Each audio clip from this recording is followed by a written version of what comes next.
Alright, this video is being brought to you by my Patreon supporters. So shoutouts go to my bronze tier members: Matt Y99, Reaper7734, Tiger Cal, Henry Fernandez, AJ Gottawa, Oliver Frederick, Marcus S, Zoal Atfi, It's Me Charliz, Joe William Swift, Griff17, Charlie McKeon, Reverse Security, and Zuhal. Thank you guys for supporting the channel, and thank you guys to everybody else. And you guys will get your credit after the video's on its endpoint. But I just want to let you guys know who this video was brought to you by. So thank you, patrons, for supporting the channel and making this review or discussion about Mortal Kombat Snowblind possible. So thank you guys so much. And on with the video. Alright, so I just watched Mortal Kombat Legends Snowblind for on Blu-ray and 4K, but I watched the 4K one on my 4K TV with my PS5, and it's a really really good movie. Like, holy crap, the action, the animation is so good in this movie, and I'm so glad I was able to pre-order it because I got the Best Buy Steelbook edition with the 4K and Blu-ray. So it's a really nice steelbook if you like steelbooks, like I do. It's really nice artwork on it. It's basically what this backdrop is. So it's really cool, and I love it. So I'm really appreciative of my Patreon supporters of letting me purchase this with that money to do this video for you guys. But the story is it's so bizarre, really. Now there's gonna be minor spoilers, you know, or probably even major spoilers. Because I'm gonna basically be talking about the entire movie. So if you haven't seen it yet and you want to see it, stop the video, go watch it. It's available digitally now too, and then come back and watch my video about it. Because I don't want to spoil it. Because there's a lot of cool Easter eggs and references to other MK characters and stuff like that. So I don't want you guys to be spoiled. So please stop the video now and come back when you're done watching it. Okay, now that everybody's ready, this movie is probably my second favorite Legends movie. I really enjoyed Scorpion's Revenge. I don't remember Battle for the Realms or whatever the second one was called that much, but I remember it not being as good as the first one was. But this one was really cool. The way it was, the way the story was written. It basically follows the story of Kenshi and how he became blind, and him being trained to use his sword by Kuai Lane or Sub Zero, but they don't call him Sub Zero. They call him Kuai Lane because that's his actual name. They don't reveal his Sub Zero until basically his second or third dream he has. But you kind of already know when he mentions like having the ice powers, or you see just snow in his first dream. It's like, okay, this guy is Sub Zero, obviously. Um, but it's basically about Kano ruling the wasteland and being like the new king or ruler of, I guess, Outworld, because they kept calling it the wasteland. Like the wasteland is an area in Outworld, so I'm assuming like he made another wasteland out of Earthrealm, or he rules Earthrealm now, or maybe part of Outworld. I have no idea. They didn't really say that much into it, but that's how I took it. And everyone was basically under his rule, including Shang Tsung, which is very, very weird. If you guys know Mortal Kombat at all, Shang Tsung's usually the main villain. And there's a part throughout like a good chunk of like the first half of the movie, he's basically an old man and subservient to Kano because he doesn't have his souls or his powers. So he basically has to do whatever Kano says to do. And that's basically what he does. Is he basically does what Kano says. And he doesn't want to do it, of course, because he's Shang Tsung, but he does because he has no choice. But you get to see characters like Kira, Cobra, Cabal, which is really cool because I love Cabal. Cabal is one of my favorite characters. Even though he's a bad guy, I wish he wasn't a bad guy, but he's a really cool character. I love his hook swords, the speed. I don't know. He's just a really cool character. I love it. I love his backstory. It's really cool. But there's a ton of Easter egg characters. You see Aaron Black at one point. You see Tremor, which is a character that barely gets talked about because I think Tremor was originally like a rumored character or like a rumored secret character or something, but he did get put into the PS Vita version of MK9, so that was kind of cool to see him in there. Um, but back to the story. Basically, it's about Kenshi and him developing his skills as a fighter and how he becomes blind. Well, he becomes blind because of Shang Tsung. At the like 30-minute mark, 40-minute mark of the movie, like Kira, Cobra, and um, I don't want to say Shane Song because he's there to watch them to make sure they don't mess anything up. But um, but anyway, it's Kira, Cobra, Cabal, and Tremor. And well, first off, Cabal, Cabal, Cabal, Cobra, and Kira all get their asses kicked by Kenshi. Like, he basically 1v3, he like kicks their asses. And then they come back with Tremor. Well, Trevor beats Kenshi's ass pretty bad. And after Tremor beats him, he's like, "Oh, when we come back, we'll take over this entire town, blah blah blah, with Kane Kano." And then he's about to kill him, and then sees Shane Tsung in the background, and Shane just shakes his head like, "No, don't kill him yet." And so he doesn't. So Shane takes Kenshi to this like secret cave thing that his ancestors knew about. Kenshi's ancestors knew about, and there was a stone tablet, and he was reading it, and Shane realized that Kenshi was the one that could open this like tomb thing, and what it was it's basically this soul chamber, kinda, because when Kenshi goes up and he slits, Chancellor slits the palm of Kenshi. He tells him to put his palm on the marking, and it opens up the tomb. Well, when the souls shoot out, it basically burns his eyeballs off, and it's kind of brutal. This movie is actually really brutal, so make sure you don't watch it with kids because it's very brutal. Even though it's animated, it is very very gory and brutal. So it's not for kids. It's definitely not for kids. So just viewer discretion advised here because it does get very brutal. So if you're squeamish about like seeing brains and guts and stuff, it's probably not gonna be for you. But I'm assuming if you're a Mortal Kombat fan, you know what to expect. But just to warn you guys that it's a very violent and gory movie. But basically, he goes blind, and he basically deserts Kenshi and tells him like, "Thanks to you, I have my powers back." So Kenshi winds up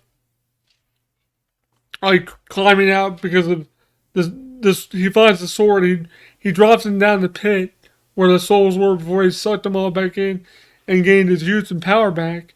Shang Tsung. And Kenshi gets thrown down the basically the pit or the well, whatever it is, the cave. The sword calls to him. I forget the sword's name. It's like Sanjo or something like that. Um, and it calls to him, and when he picks up the sword, he can kind of see like it's like an infrared type of sight. But so he climbs his way out somehow using the sword, and he stumbles across um, Quiet Lane's. I was gonna call him Sub Zero, but Quiet Lane's farm that he owns because Quiet Lane basically put up his Lin Kuei ways and doesn't use his cryomancy anymore. So when when Kenshi realizes where he was, he apologizes for his earlier like comment about him being Lin Kuei and being an old man and not being like we're like basically just being a bum now. And Quiet Land's like, it's fine. I'm going to train you so you know how to use all your senses. So it shows like Kenshi learning to use his sword, learning to use all his senses, um, just learning to fight while being blind. And then like as he fails more, which this part of the movie is like, wow, it kind of reminds me of like myself when I would fail and I would talk down to myself and think I'm not good enough or anything like that. And he was like, no, you can't say you can't do something. You have to believe you can do something. And then like Kenshi finally starts to like embrace the blindness and starts to embrace like his current state. And then he learns to fight. After the first like training session, Kenshi was like, well, there's something weird about this sword. I can kind of call it to me with my mind. And he shows him, he shows Kuai Lan that he can do it. And then then Kuai Lan realizes that he has telekinetic powers linked to the sword. So he wants him to harness those as well. So he teaches him to harness those. And then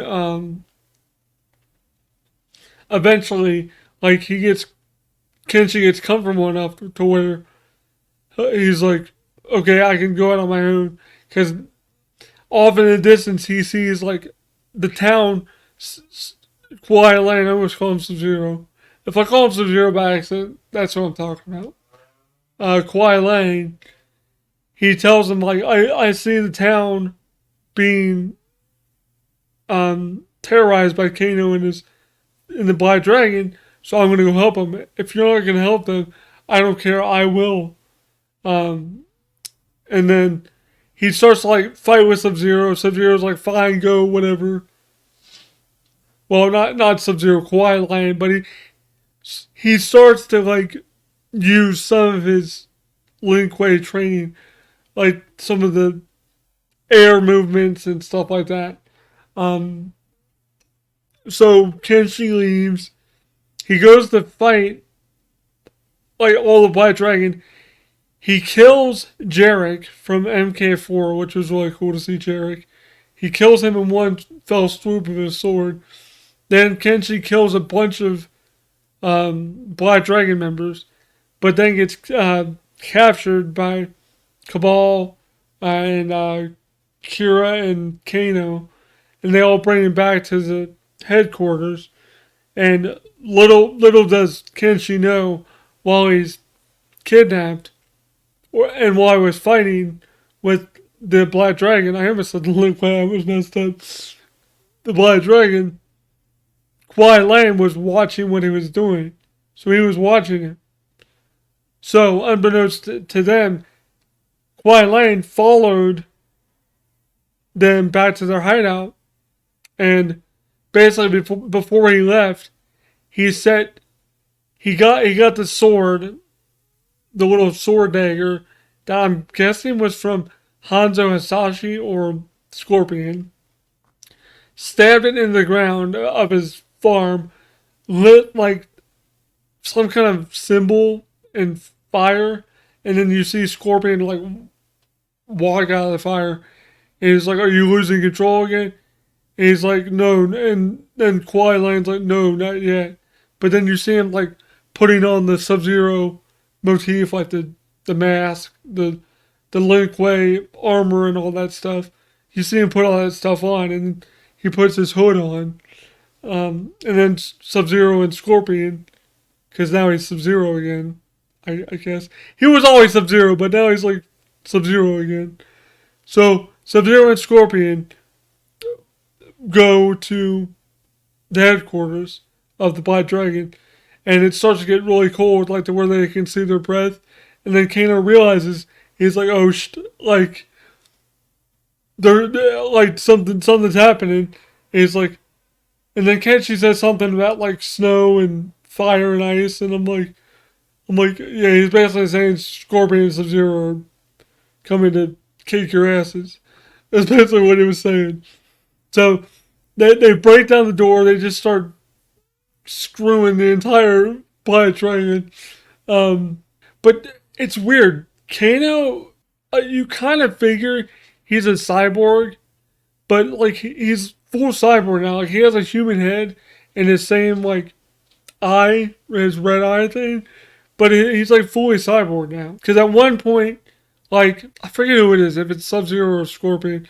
At one point they like detach his head from his body and they realize like he's cyborg, and then like his head like goes back up into his body, and he like really severely injures Sub-Zero at one point. Then like as like he's getting like screwed up, like Scorpion like gets him off, and then they all run to the background where Kano stays. And there's a lot of people in the background too.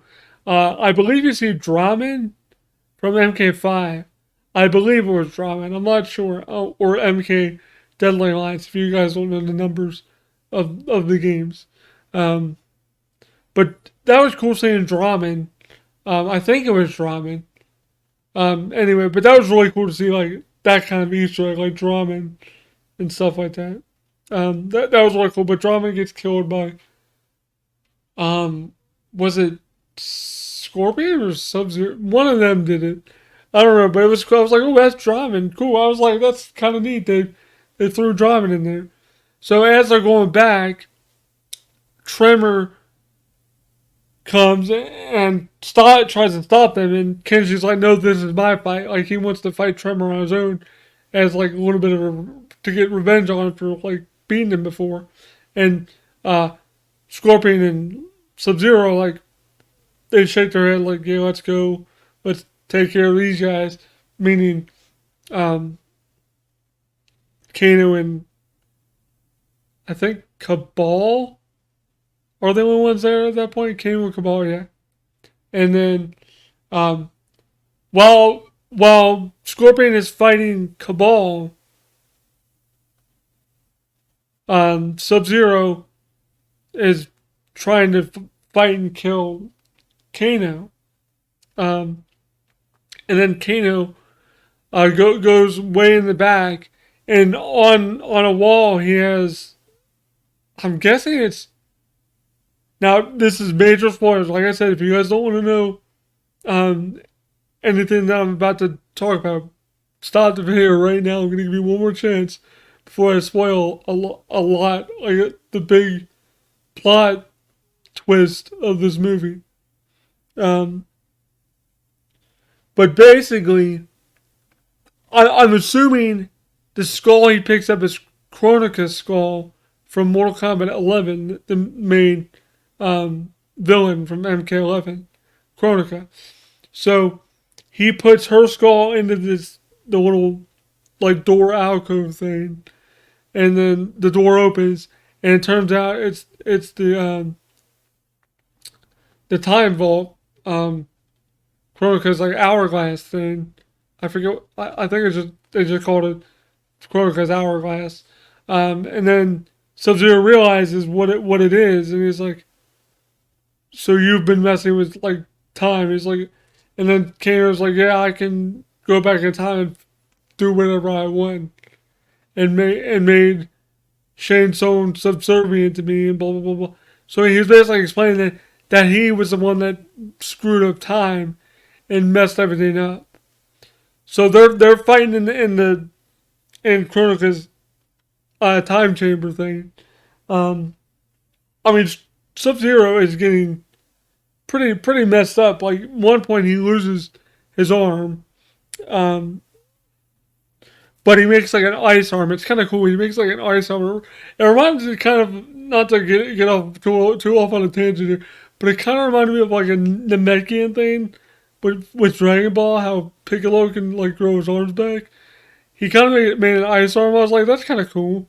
And he's like fighting him, and they cut back to Scorpion fighting Cabal, and like he grabs Cabal, takes his mask off, and just like engulfs his entire body in flame and just grabs him, and you just see Cabal get incinerated. Like his face like melts off. It was pretty gruesome, but I was like, damn, that's a really cool like fatality there, and he's all burned, and like it was pretty gross, but I was like, wow, it's really cool. It was like a toasty, but like he got burned to a crisp. Like it was neat. But I was like, nah. I was like, my boy Cabal, man, my boy Cabal got toasted. But that's what he gets. He was. You're basically fighting a dead guy. You're not gonna win. If you don't know, Hanzo Hazashi or Scorpion is dead, but you should know that if you've watched Scorpion's Revenge. Uh, but anyway, after that, they cut to Kenshi fighting Tremor in the little ring that Kano had set up for like cage fights. Um, so they're fighting, and Kenshi basically just slits him in half and like crushes his head to make sure he can't like come back any way, shape, or form. So that was cool to see Kenshi just massacre Tremor. I mean, Tremor does get the upper hand a little bit because he kind of knocks his sword out, but he doesn't realize that he has telekinesis, and he basically drives the sword through the back of Tremor's like head, and that's what basically starts his death. So that was kind of cool. I was like, okay, cool, that's really cool. How he's learning to really harness his telekinesis at that point. So after that, I'm assuming they cut back to Sub Zero fighting Kano again, and like Kano is getting the upper hand on Sub Zero. He cuts his fingers off, but then Sub Zero makes like a giant like ice grappling hook, and like I don't know how like this didn't make sense to me. I was like, how would he be able to like make it that strong to where it would hold up his body weight while like pulling on Kano? Like that should shatter ice. But anyway, it's a movie. It's not supposed to make sense. But I was like, okay, it's cool though. Like he impaled Kano.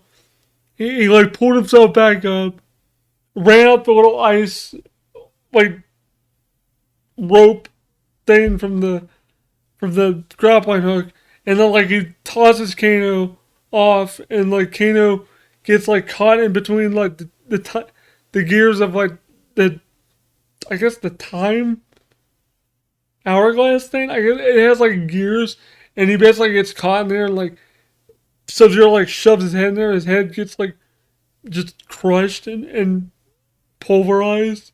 So like Kano dies, and then Scorpion and Kenshi show up. Like, where's Kano? And he's like, oh, he's lying around.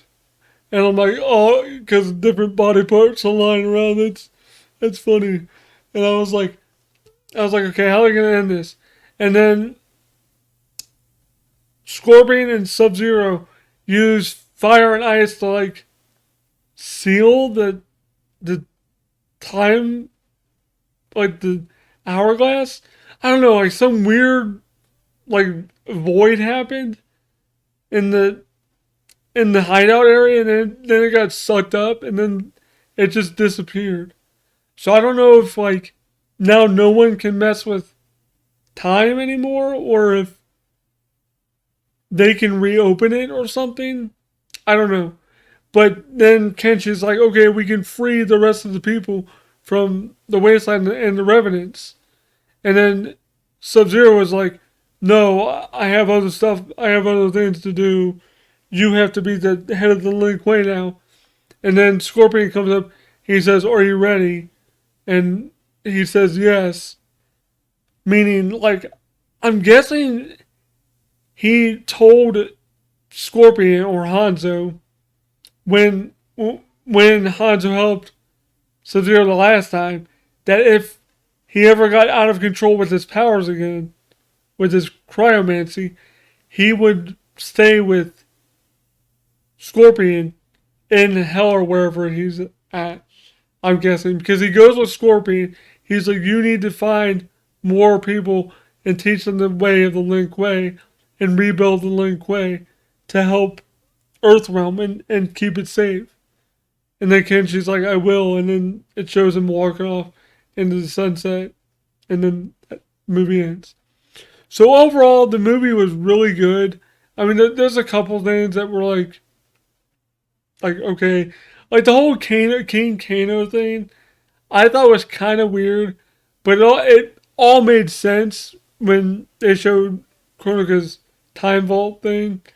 Then it made sense. But I don't know, Kano being like this badass villain and killing Shang Tsung, like that's really weird to me. But like, I guess if he had a cyborg body, I guess he would be able to take on anyone he really wanted to. But overall, the movie's pretty good. And if you've liked the first two Legends movies, you'll definitely like this one.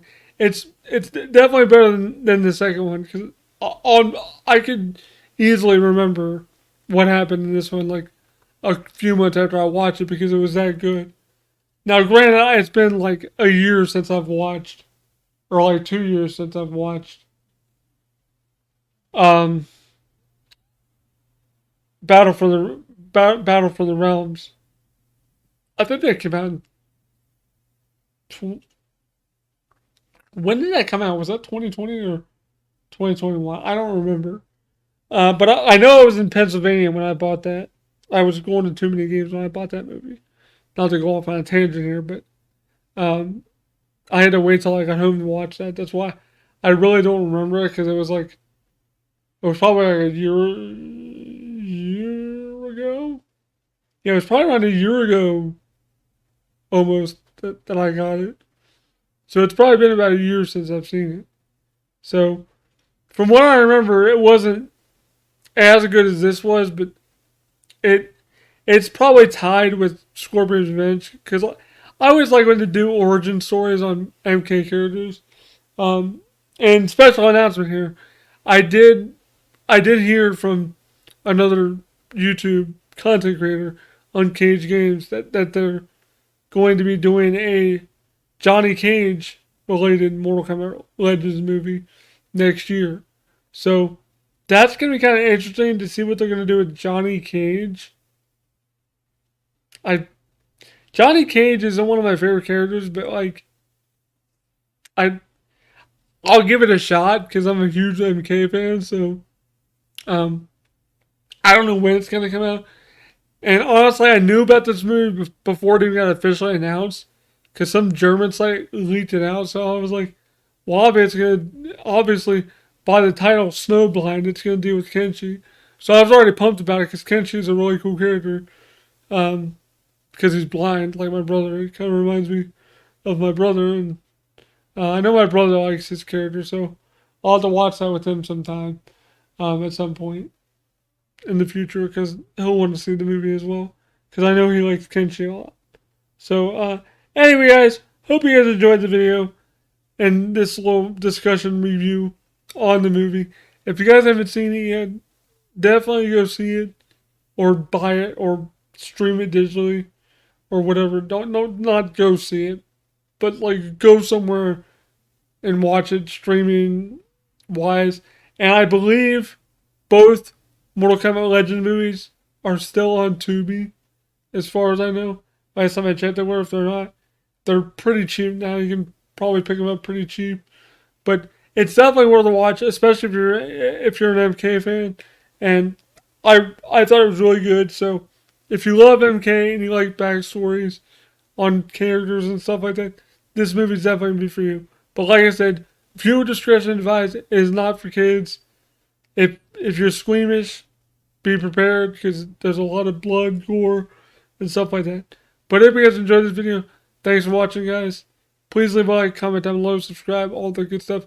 Click the notification bell for all notifications so you guys know when I go live. And sorry I didn't do a live stream the other day with the 30th anniversary thing. I got tied up with a bunch of other stuff. So hopefully you guys will stay tuned for more live streams because I'll probably be doing one sometime this week. So anyway, guys, thanks for watching. Hope you guys enjoyed the video. And shout out to my Patreon supporters again. Thank you guys for letting me be able to buy this movie. I really appreciate it. I really enjoyed the movie. If it wasn't for you guys, I wouldn't have the movie. So thank you guys so much. And go see this movie. It's really good.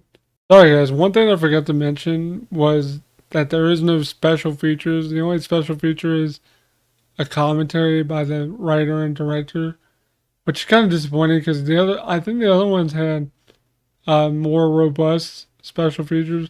At least Scorpion's Revenge did, so that's kind of disappointing. But it's whatever. Like the movie was so good. Anyway, that was a little editorial thing I forgot.